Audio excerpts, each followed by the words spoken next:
ಇನ್ನು ಕೆಎನ್ ರಾಜಣ್ಣ ನಿವಾಸಕ್ಕೆ ಸಚಿವರು ಶಾಸಕರು ದೌಡಾಯಿಸ್ತಾ ಇದ್ದಾರೆ ಅನ್ನೋದು ಗೊತ್ತಾಗ್ತಾ ಇದೆ. ಕೆಎನ್ ರಾಜಣ್ಣ ಅವರ ರಾಜೀನಾಮೆ ಬೆನ್ನಲ್ಲೀಗ ಅವರ ನಿವಾಸಕ್ಕೆ ಸಚಿವರು ಶಾಸಕರು ಹೋಗ್ತಾ ಇದ್ದಾರೆ. ಸಚಿವ ಸತೀಶ್ ಜಾರಕಿಹೊಳಿ ನೇತೃತ್ವದಲ್ಲಿ ನಾಯಕರು ಭೇಟಿ ಮಾಡಿದ್ದಾರೆ.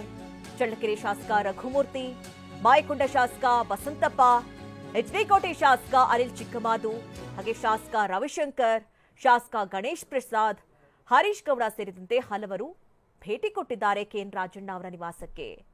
ಸಚಿವರು ಶಾಸಕರ ಭೇಟಿ ವೇಳೆ ರಾಜೇಂದ್ರ ಕೂಡ ಅಂದ್ರೆ ರಾಜಣ್ಣ ಅವರ ಪುತ್ರ ರಾಜೇಂದ್ರ ಕೂಡ ಉಪಸ್ಥಿತರಿದ್ದರು. ಒಂದು ಗಹನವಾದ ಚರ್ಚೆ ಕೂಡ ಆದಂತೆ ಕಾಣಿಸ್ತಾ ಇದೆ. ಫೋಟೋಸ್ಗಳನ್ನು ಕೂಡ ಗಮನಿಸ್ತಾ ಇದ್ದೀರಿ. ಇವತ್ತು ಕೆಎನ್ ರಾಜಣ್ಣ ಅವರ ನಿವಾಸಕ್ಕೆ ಶಾಸಕರು ಸಚಿವರು ಭೇಟಿ ಕೊಟ್ಟಂತ ಸಂದರ್ಭದ ಫೋಟೋಸ್ಗಳನ್ನು ನೀವೀಗ ನೋಡ್ತಾ ಇರೋದು. ಅಂದ್ರೆ ಈಗ ಶಾಸಕರಿಗೂ ಸಚಿವರಿಗೂ ಒಂದ್ ರೀತಿ ಭಯ ಅಂತೂ ಸೃಷ್ಟಿಯಾಗಿದೆ. ಯಾಕೆಂದ್ರೆ ಯಾರು ಕೂಡ ನಿರೀಕ್ಷೆ ಮಾಡದಂತಹ ಒಂದು ಬೆಳವಣಿಗೆ ಆಯಿತು. ಕೆಎನ್ ರಾಜಣ್ಣ ಅವರಿಗೆ ದಿಢೀರಾಗಿ ಹೈಕಮಾಂಡ್ ಸೂಚನೆ ಕೊಡುತ್ತೆ, ರಾಜೀನಾಮೆ ಕೊಡಿ ಅನ್ನತ್ತೆ. ಅವರು ರಾಜೀನಾಮೆಯನ್ನ ಕೊಡ್ತಾರೆ. ಅದರಲ್ಲೂ ಕೂಡ ಸಿಎಂ ಅತ್ಯಾಪ್ತರಲ್ಲಿ ಗುರುತಿಸಿಕೊಂಡಂತಹ ರಾಜಣ್ಣ ಅವರ ರಾಜೀನಾಮೆ ಇದು ಇನ್ನುಳಿದಂತಹವರಲ್ಲೂ ಕೂಡ ಒಂದ್ ರೀತಿ ಏನಾಯ್ತು ಅನ್ನುವಂತಹ ಶಾಕ್ ಜೊತೆಯಲ್ಲಿ ಭಯ ಕೂಡ. ಇನ್ನು ಅಧಿಕಾರ ಹೋದಾಗ ಬಹುತೇಕರು ದೂರವಾಗ್ತಾರೆ, ಆದ್ರೆ ನಾವು ರಾಜಣ್ಣರ ಜೊತೆಗಿದ್ದೇವೆ ಅಂತ ಸತೀಶ್ ಜಾರಕಿಹೊಳಿ ಹೇಳಿದ್ದಾರೆ. ರಾಜಣ್ಣಗೆ ಧೈರ್ಯ ತುಂಬೋಕೆ ನಾವು ಬಂದಿದ್ದೀವಿ. ಹುಲಿ ಯಾವಾಗ್ಲೂ ಗುರ್ರಂತ ಇರುತ್ತೆ, ಷಡ್ಯಂತ್ರದ ಇರಬಹುದೆಂತು ಅಂತ ಹೇಳಿ ರಾಜಣ್ಣ ಹೇಳಿದ್ದಾರೆ. ಇಬ್ಬರು ವಾಲ್ಮೀಕಿ ಸಮುದಾಯದವರನ್ನೇ ಇಳಿಸಲಾಗಿದೆ. ಅವರನ್ನ ಸಂಪುಟಕ್ಕೆ ಸೇರಿಸೋದಕ್ಕೆ ದೆಹಲಿಗೆ ಹೋಗ್ತೇವೆ ಅಂತ ಸತೀಶ್ ಜಾರಕಿಹೊಳಿ ಹೇಳಿದ್ದಾರೆ. ಏನಿಲ್ಲ, ಇದು ಒಂದು ಗಟ್ಟಿ ಅಷ್ಟೇ. ಎಲ್ಲರೂ ಅಧಿಕಾರ ಇದ್ದಾಗ ಮಂತ್ರಿ ಇದ್ದಾಗ ಭೇಟಿಯಾಗುವಂತ ಸ್ವಾಭಾವಿಕ ರಶ್ ಇರುತ್ತೆ. ಕಳ್ಕೊಂಡಾಗ ಹೋದಾಗ ಬಹಳ ಜನ ದೂರ ಆಗ್ತಾರೆ.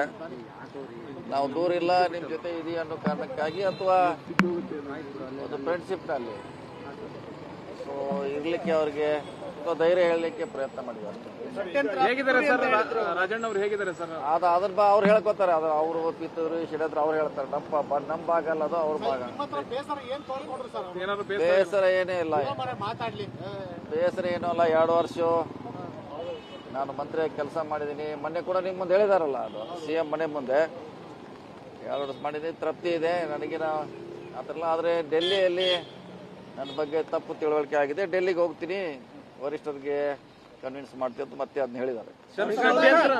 ಸರ್ ಅವ್ರೀಗ ಮಾಜಿ ಆಗಿದ್ದಾರೆ, ಅಷ್ಟು ಸುಲಭನಾಗೆ ಸಿಗಲ್ಲ ಅಪಾರ್ಟ್ಮೆಂಟ್. ತಾವೇನಾದ್ರೂ ತಮ್ಮ ನಿಯೋಗ ನಿಯೋಗ ಹೋಗೋದು ಬೇರೆ, ಅವ್ರು ಹೋಗೋದು ಬೇರೆ. ಯಾಕೆ ಅವ್ರು ಹೋಗ್ಬೇಕು, ತಮ್ಮ ಸಮಸ್ಯೆ ಏನಾಗಿದೆ ಘಟನೆ ಅವರೇ ವಿವರಣೆ ಮಾಡಬೇಕು. ಷಡ್ಯಂತ್ರ ಅಂತ ಅವತ್ತು ಹೇಳಿದ್ರು.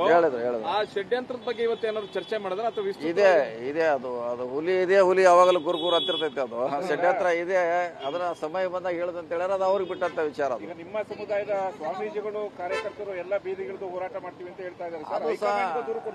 ಅದು ಸಮುದಾಯದ ಹೋರಾಟ, ಅದು ಬೇರೆ, ಅದು ಭಾಗ ಪಾರ್ಟಿ ಬೇರೆ. ಅವ್ರಿಗೆ ಹೋರಾಟ ಮಾಡ್ತಿದ್ರೆ ಅದು ಬೇರೆ ವಿಷಯ. ನಾವು 2 ಮಂತ್ರಿಗಳನ್ನ ಎಷ್ಟಿದೆ ಏನೋ ಡ್ರಾಪ್ ಆಗಿದೆ, ಅವ್ರನ್ನ ಬೇಗ ತುಂಬಲಿಕ್ಕೆ ಒಂದು ನಿಯೋಗ ಹೋಗ್ತಾ ಇದೆ. ಬೇಗ ತುಂಬಬೇಕು, ವಿಳಂಬ ಮಾಡದೆ ಅವೇ ಖಾತೆಗಳನ್ನ ಕೊಡಬೇಕು ಅನ್ನೋ ಡಿಮಾಂಡ್ ಇದೆ. ಬೇಗ ಅಧಿವೇಶನ ಮುಗಿದ ಹೋಗ್ತೀವಿ. ವಾಲ್ಮೀಕಿ ಸಮುದಾಯಕ್ಕೆ ಕೊಡ್ಬೇಕಾ? ಅದೇ ಹೌದು, 2 ಅಲ್ಲಿದೆ ಅವ್ರಿಗೆ.